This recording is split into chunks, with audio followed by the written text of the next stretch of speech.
Hotel Grande কথিত ঘটনায় ছাত্রদলের নেতৃবৃন্দের বিরুদ্ধে অপপ্রচার এর প্রতিবাদে সংবাদ সম্মেলন। সম্মানিত সাংবাদিক ভাই ও বোনেরা, আসসালামু আলাইকুম।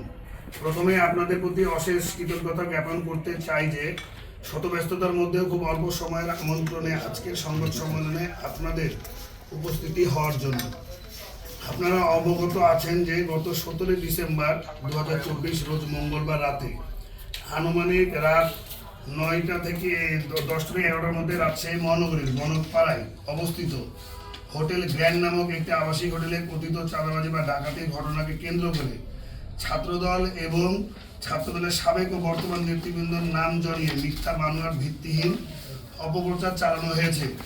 ইতিমধ্যে হোটেল গ্র্যান্ডে কথিত চাঁদাবাজি বা ডাকাতি ঘটনার বর্ণনা দিয়ে রাজশাহী মহানগর ছাত্রদলের সাবেক ভারপ্রাপ্ত সভাপতি, রাজশাহী কলেজ ছাত্রদলের সাবেক সভাপতি মুর্তজা ফামিন, রাজশাহী সরকারি সিটি কলেজ ছাত্রদলের অন্যতম যুগ্ম আহ্বায়ক শেখ আসিফ হাসান নাফির সম্পৃক্ততার বা নেতৃত্ব বা উপস্থিতি কথিত ঘটনাটি ঘটেছে বলে বিভিন্ন অফলাইন ও অনলাইন সংবাদ মাধ্যমে সহ কিছু ব্যক্তির ফেসবুক পোস্টের মাধ্যমে অপপ্রচার চালানো হয়েছে।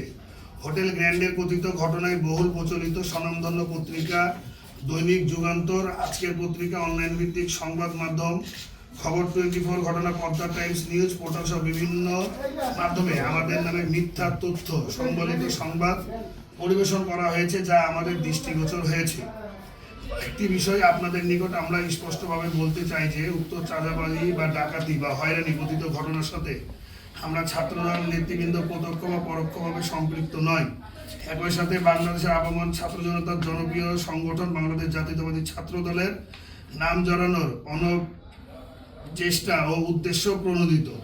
উক্ত প্রকাশিত এবং প্রচারিত সংবাদে হোটেল গ্র্যান্ডের সিসিটিভি ফুটেজে দেখে আমাদেরকে মুর্তজা ফামিন ও শেখ নাফিকে শনাক্ত করা হয়েছে বলে প্রচার করা হয়েছে, কিন্তু আমরা চ্যালেঞ্জ করে বলতে চাই যে এরকম কোনো সিসিটিভি ফুটেজ থাকা অবাস্তব ও অসম্ভব।